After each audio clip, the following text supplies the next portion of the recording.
xemxiet il-ġmiel ta' wiċċek, inti s-seba il-ħolqien, jisalmulek l-art u s-sema, kull filgħodu l-oħla l-sin. Ja mulejja nisik ħaj, għalix int tal-ħajja s-sin. Fik is-seta, fik il-ħniena, int fawwara ta' kull ġid. Fl-isem tal-Missier u tal-Iben u tal-Ispirtu Santu, ammen. Il-grazzja ta' Sidna Ġesu Kristu, l-imħabba tal-Alla u l-għaqda fl-Ispirtu Santu tkun magħkom il-koll. Eżis ħuti nixtieqilkom minn qalbi l-għodwa it-tajba, inġbarna biex niċċelebraw l-Ewkaristija, ejjew nitħejjew kif jixraq billi b'umiltà nitolbu maħfra lil Mulej fi-skiet ta' qalbna.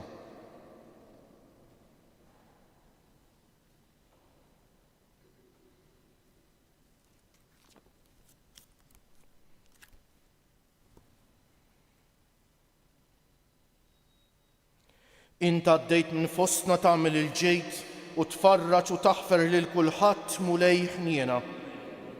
Int li ma tridx il-mewt tal-midneb imma li jindem u jgħix, Kristu ħniena. Int li dejjem toffri lilek innifsek lill-Missier b'sagrifiċċju għall-fidwa tagħna mulej ħniena. Iħenna għalina Alla li jista' kollox, jaħfrilna dnubietna u jwassalna għal ħajja ta' dejjem. Sejrin noffru dan is-sagrifiċċju tal-Quddiesa għal mejtin kollha tal-familji ċefaj u magru. Nitolbu. Fit-tjobitek mulej ħares dejjem il-familja tiegħek u kun inti l-għajnuna u l-qawwa tagħha għax m'għandix ta' moħra ħlief il-grazzja tiegħek b'ibnek Ġesu Kristu Sidna li hu Alla u miegħek jgħix u jsaltan flimkien mal-Ispirtu Santu għal dejjem ta' dejjem.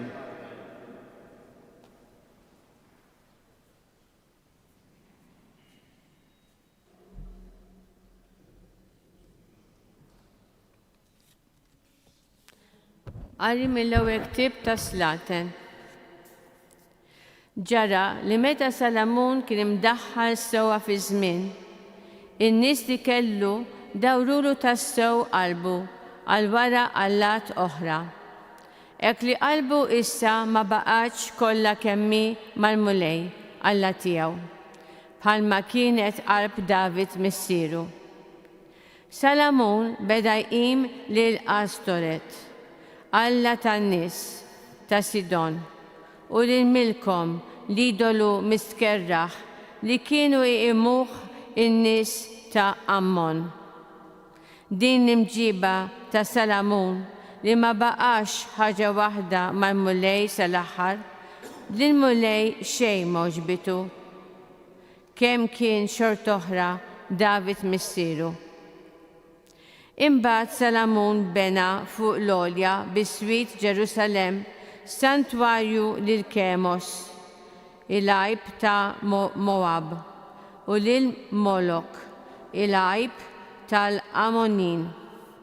U hekk għamel man-nisa l-oħra kollha barranin li kienu jaħarqu l-inċens u joffru s-sagrifiċċji lill-allathom. Immulej kien issa inkurlat ma' Salamun tal-li ħalla qalbu tinfiret minn miegħu wara li dan Alla ta' Iżrael kien ġaderlu darbtejn u wissih biex ma jmux wara Alla toħra. Iżda Salamun ma qatx għat-twissijiet li l-mulej kien għamillu. U għalhekk qal il-mulej lil Salamun: la darba ġibt ruħek hekk u ma ħarist il-patt tiegħi u l-liġijiet li tajtek int ma ħaristhomx, jien se naħtaf u nċarrat is-saltna minn fuqek u nagħtiha lil wieħed li hu għaddej tiegħek. Imma minħabba f'David missierek din il-ħaġa ma nagħmilix fi żmienek. Min id ibnek naħtaf is-saltna, iżda ma naħtafilekx kollha kemmi. Ikun hemm tribù wieħed biss u lil-ibnek inħallihulu, kemm minħabba il-qaddej tiegħi David, kemm minħabba Ġerusalemm li jien għażilt. Il-kelma tal-mulej. Ngħidu flimkien, ftakar fija mulej fimħabtek għall-poplu. Ftakar fija mulej fimħabtek għall-poplu. Ħini min jimxi bid-dritt, min jagħmel dejjem is-sewwa. Ftakar fija mulej fimħabtek għall-poplu tiegħek. Aħseb fija bis-salvazzjoni tiegħek flimkien. Ftakar fija mulej fimħabtek għall-poplu. Huma tħaltu mal-ġnus u talmu id-drawwiet tagħhom. Taw qima lill-idoli tagħhom u saru bħal nassa għalihom flimkien. Ftakar fija mulej mħabtek għall-poplu. Qatlu b'sagrifiċċju lix-xjaten u lil-uliedhom subien u bniet, għalhekk inkolla l-mulej għall-poplu tiegħu u stmell il-wirt tiegħu flimkien. Ftakar fija mulej fimħabtek għall-poplu. Alleluja, alleluja, alleluja. Ibqaw biħlewwa il-kelma imħawla fikom u tistgħu issalvaw ruħkom. Alleluja,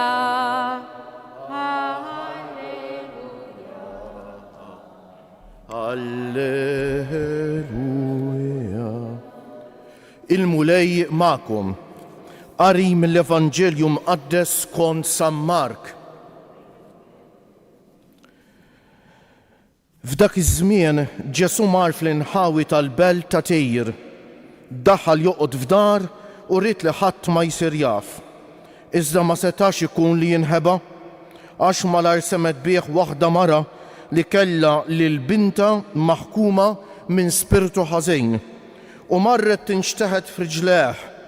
Issa din il-mara kienet Griega Siro-Feniċja min nisel tagħha. Bdiet mela titolbu biex ikeċċi x-xitan minn ġo binta u qalilha l-ewwel ħajjixbew l-uliet għax mhux sewwa tieħu l-ħobż tal-uliet u tixħtu lil-ġriewi. Iżda hi wieġbet u qaltlu ekku mulej, imma taħt il-mejda l-ġriewi wkoll jieklu l-frak mill-ħobż tat-tfal. Imbagħad qalilha qal din il-kelma li qed mur, ix-xitan ħareġ minn bintek. U x'imkien marret id-dar sabet it-tifla mimduda u x-xitan kien ħareġ minnha. Il-kelma tal-mulej, it-tifħir lilek. Bit-tagħlim tal-Evanġelju nitnatfu minnu bietna.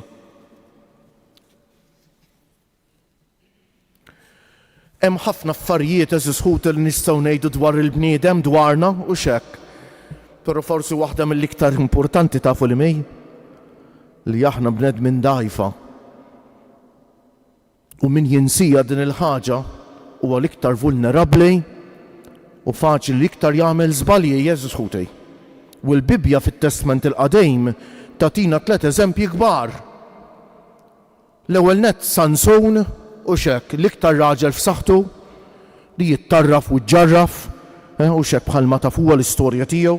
Ir-Re David, il-Bibja tgħidilna l-iktar bniedem qaddejs li ttarraf u jġarraf u issa għandna llum fil-Bibja u x'hekk kif smajna llum il-ġrajja ta' Salamon, l-iktar bniedem għaref li wkoll ittarraf u ġġarraf eżisħuti. Salamon kif smajna kien bniedem intelligentissimu saħansitra s-Sultana ta' Saba ġiet mill-bogħod biex tisma' l-għerf tiegħu.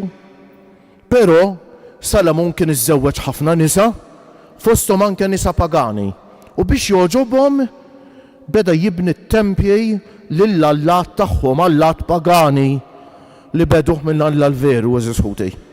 u spiċċa biex is-saltna warajh tinqasam fit-tnejn u xekk is-saltna ta' fuq Iżrael żammet l-isem ta' Iżrael bl-isem bil-belt kapitali Samarija u s-saltna tisfel Ġuda s-saltna żgħira li ħada jibnu u xekk bil-belt kapitali Ġerusalem. U allura bl-eżempju ta' dawn it-tlieta min-nies eżisħuti nisimgħu kif jgħidulna u xekk bl-Ingliż jgħidu people, places and things.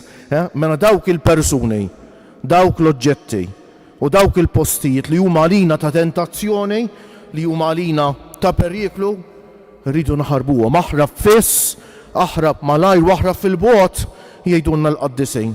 Għax aħna bnedmin dajfa u malajr niġġarfu kif jagħtuna l-eżempju dawn it-tlieta minn nies kbar li semminna l-Bibja fit-Testament il-Qadim. U l-Vanġelu tal-lum eżisħuti ma noqdux attenti faċli ħafna nifhmuh ħażejn ta'. Għaliex? Mela tiġi din il-mara Siro Feniċja, xiġifieri pagana, mhijiex ludija. Ma tadurax l-Alla l-wieħed il-veru, ma x'aktarx kienet tadura l-Lat tal-pagani. U Ġesu rid joqgħod ftit bikwietu kien fl-inħawi ta' Tejr, reġjun fejn hemm ħafna pagani, tajjeb li ngħidu hekk, u rrid joqgħod bikwietu ftit id-dar. U ġiet din il-mara titolbu ifejjaq lil binta.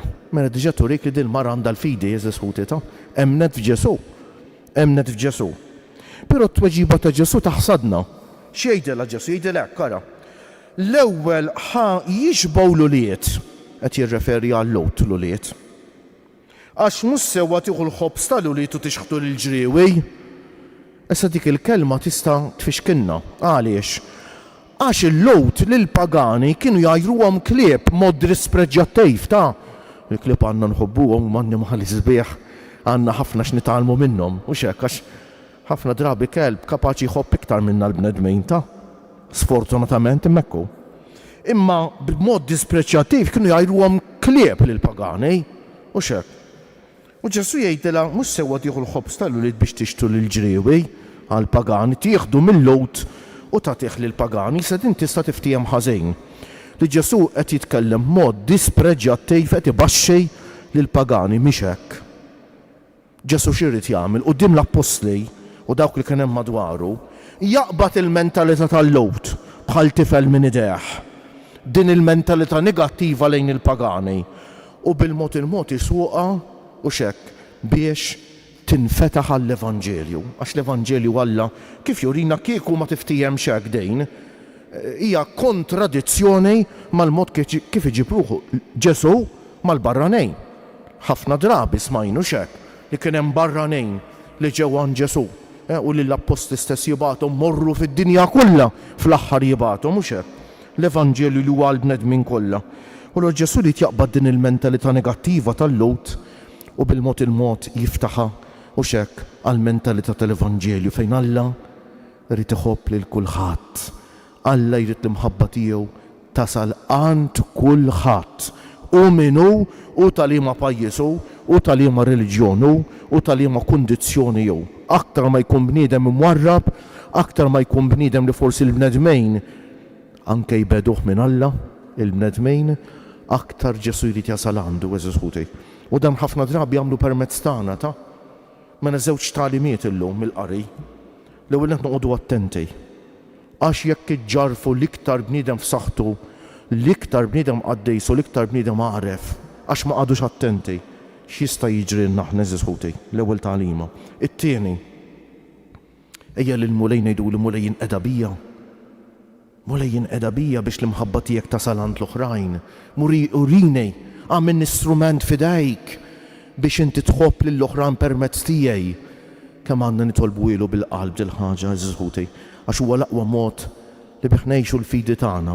Jekk aħna nies ta' fidi l-imħabba tagħna ma twassalniex, il-fidi tagħna skużawni ma twassalniex biex inkunu strument fidejn Alla biex imħabbtu tasal għand l-oħrajn, allura nkunu melħ li qata u daw l-moħbi kif smajna fil-Vanġelu tal-ħatlata li ma jibqa' tajjeb għal xejn ħlief biex jintrema.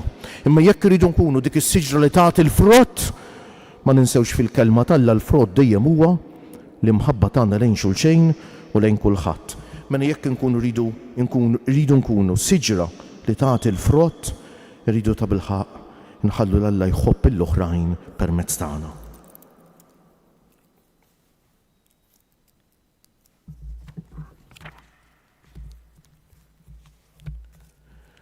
Alla jrid li l-bnedmin kollha igawdu l-frott tal-fidwa u jkunu meħlusa mill-ħażejn. Konxi minn dan il-pjan tal-imħabba tal-Alla għalina, nitolbu ngħidu kun mal-poplu tiegħek mulej. Kun sabiex il-Knisja taraf tħabbar l-Evanġelju ta' Kristu lil pagani ta' kull żmien, nitolbu kun mal-poplu tiegħek mulej. Sabiex l-Istat iħares id-dinjità tal-familja mibnija fuq l-imħabba bejn raġel u l-mara u biex l-uliet ma jiġu qatt imċaħda mill-imħabba tal-ġenituri tagħhom, nitolbu kun mal-poplu tiegħek mulej. Sabiex dawk ħutna li huma maħkuma mix-xitan jew il-sira ta' dnub jiksbu l-ħelsien fisem il-mulej Ġesu, nitolbu kun mal-poplu tiegħek mulej. Sabiex it-qarbina li se nagħmlu tħeġġiġna fil-qadi tagħna lejn is-sewwa, il-ġustizzja u l-imħabba, nitolbu kun mal-poplu tiegħek mulej. Illum il-ħamis, fiex ifakrek il-ħamis, ejjew niftakru dejjem eżiskuti li dan huwa l-jum li fih Ġesu tagħna l-Ewkaristija, l-ikbar rigal li se jagħtina. U minn qalbna nirringrazzjawh ta' dan id-don. Fl-istess ħin Ġesu tagħna sagrament ieħor, l-ordini sagri, s-saċerdozju. U għalhekk nitolbu għall-qdusija tas-saċerdoti, tar-reliġjużi, tal-missjonarji. Nitolbu eżiskuti għall-vokazzjonijiet u nitolbu għall-familji tagħna għax il-familja l-art li fija l-mulej jiżra l-vokazzjoni u fil-familja tittimbetta. Għalhekk nitolbu għall-familji kollha bħal dejjem ma ninsew qatt lil ħutna l-anzjani, il-morda, il-persuni bi bżonnijiet speċjali, dawk li jieħdu ħsieb ta' persuni vulnerabbli, eżiskuti dawk li jitolbuna nitolbu għalihom u dawk li jeħtieġu t-talb tagħna. Ma ninsew qatt lil persuni li għaddejjin xi mument mudlam fil-ħajja, forsi xi mart mentali, depressjoni jew kundizzjoni oħra li forsi nħossuna u xekk ħanaqtu qalbna biex ma nċedu qatt għal din it-tentazzjoni imma nħossu l-preżenza u l-imħabba talla fil-ħajja tagħna u nsibu l-imħabba ta' xulxejn, eżiskuti, kif semmejna ftit ilu. Ħanieqfu ftit fiskiet u din mulej nofrulu it-talba personali tagħna.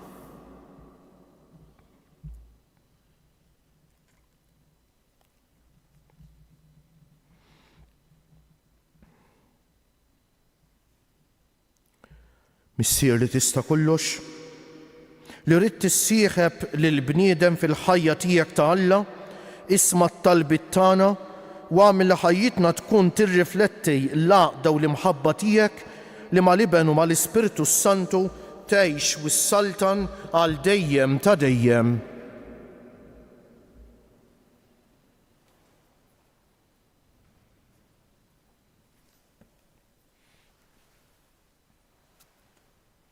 Imbierek int mulej Alla tal-ħolqien kollu għax fi tjubitek tajtna l-ħobs li qegħdin noffrulek frott tal-art u xogħol il-bniedem li minnu jsir għalina l-ħobs tal-ħajja. Imbierek Alla għal dejjem. Bil-misteru ta' dan l-ilma u mbejt ikollna sem fin-natura divina ta' Kristu kif hu jissieħeb magħna fin-natura tagħna l-bnedmin. Imbierek int mulej Alla tal-ħolqien kollu għax fi tjubitek tajtna l-imbit li qegħdin noffrulek frott tad-dilja u xogħol il-bniedem li minnu jsir għalina x-xorb tar-ruħ. Imbierek Alla għal dejjem. Il-qana mulej Alla tagħna u mlej u niedma quddiemek u għamel li jkun jogħġbok dan is-sagrifiċċju li sejrin noffrulek. Naddaf minn mulej minn żuniti u d-dnub tiegħi neħili.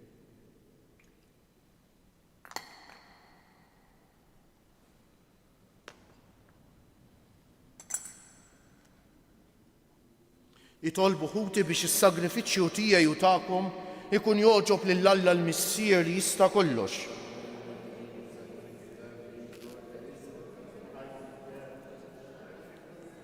Mulej Alla tagħna intajtna dan il-frott tal-art maħluq minnek bħal għajnuna fin-nuqqas ta' ħila tagħna, għamel minnu jsir għalina is-sagrament tal-ħajja ta' dejjem bi Kristu Siedna. Il-mulej magħkom. Nerfew qlubna l fuq, niżżu ħajr lill-mulej Alla tagħna. Sewwa u xieraq tas-sew, mulej missier għaddejs, Alla ta' dejjem li tista' kollox. Tajjeb u ta' ġejta s-salvazzjoni tagħna li dejjem u kull imkien inroddulek ħajr bi Kristu Siedna. Faqda ta' mħabba niftakru fil-mewt tiegħu, f'idi ħajja nistqarru l-qawmien tiegħu u b'tama sħiħa nistennewh jiġi fil-glorja. Għalhekk mal-qaddisin u l-anġli kollha infaħruk u ntennulek bla eda. Għaddejs, għaddejs, għaddejs, mulej Alla tal-eżerċti, is-smawiet u l-art mimlija bil-glorja tiegħek. Osanna fil-għoli tas-smawiet, imbierek minn ġej fisem il-mulej, osanna fil-għoli tas-smawiet.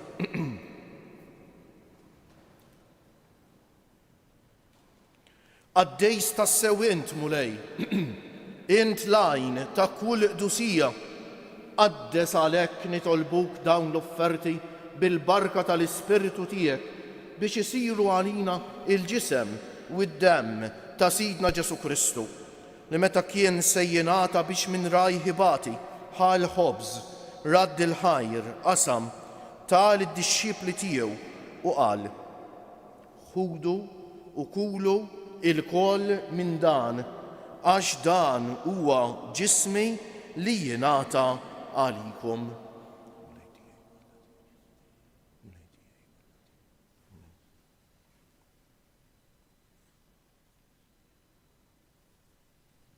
Ekk ukoll wara l-ikla bħal kalċi reġa' radd il-ħajr tal id-dixxipli tiegħu u qal: ħudu u ixorbu minnu il-koll, għax dan huwa il-kalċi ta' demmi tal-patt il-ġdid li jibqa' dejjem, id-demm li jixxerret għalikom u għall-bnedmejn kollha għal maħfra ta' dnubiet. Għamlu dan b'tifkira tiegħi.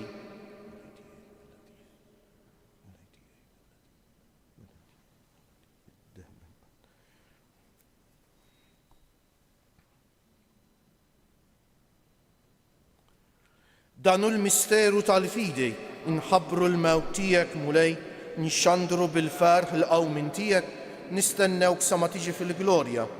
Għalhekk aħna nagħmlu dan b'tifkira tal-mewt u l-qawmien ta' Sidna Ġesu Kristu, noffrulek missier il-ħobs tal-ħajja u l-kalċi tas-salvazzjoni u nroddulek ħajr għax oġbok tilqana hawn quddiemek biex naqduk.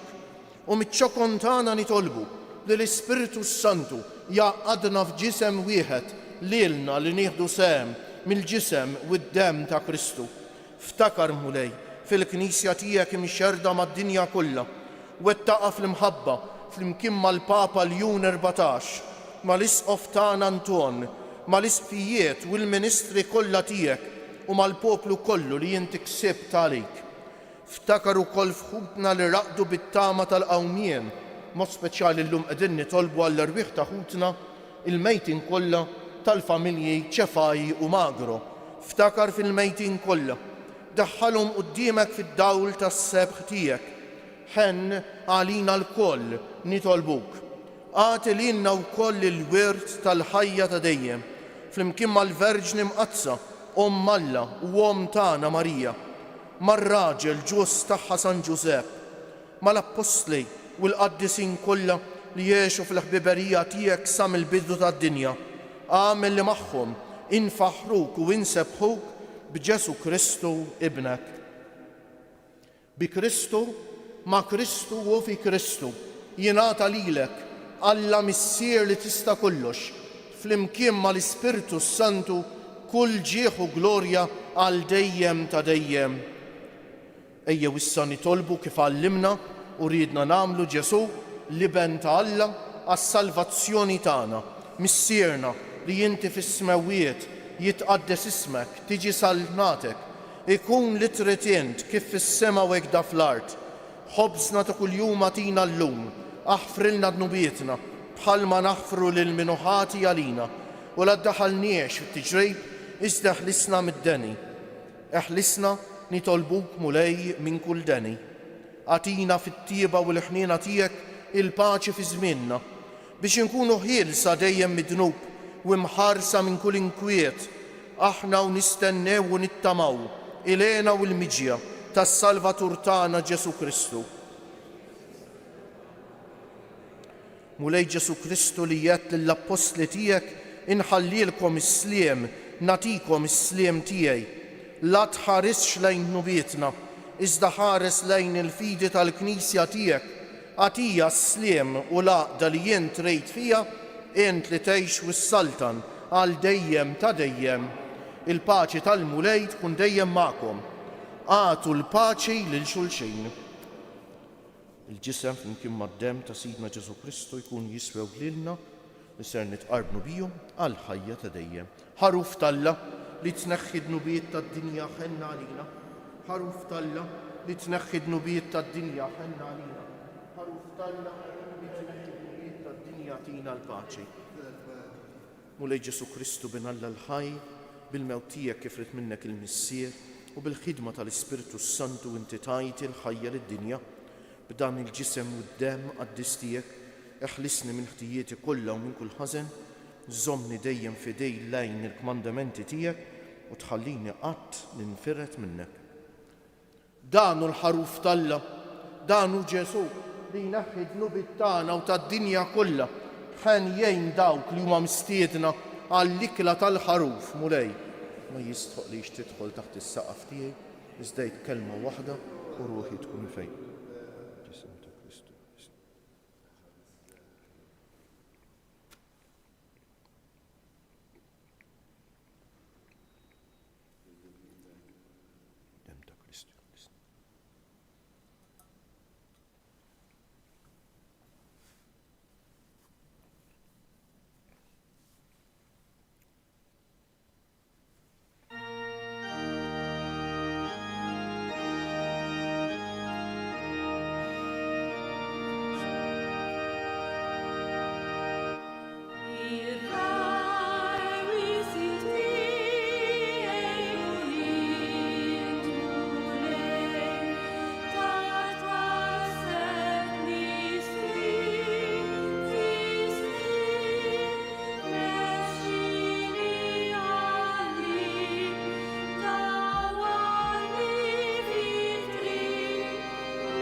Ngħidulu grazzi bil-qalb l-mulej għall-Ewkaristija żisħutej, hekk inqumu bil-bieqfa u ngħidu bil-qalb ruħ ta' Kristu qaddisni, ġisem ta' Kristu salvani, dem ta' Kristu ħeġġiġni, ilma tal-kustat ta' Kristu aħsinni, passjoni ta' Kristu sabbarni, o Ġesu ħanin ismani, fil-pjagi tiegħek aħbini, tħallini qatt ninfiret minnek, mill-għadu ħażin ħarisni, fis-sija ta' mewti sejjaħli, ġewwa ħdanek il-qani biex mal-anġli u l-qaddis tiegħek infaħrek għal dejjem ta' dejjem. Amen.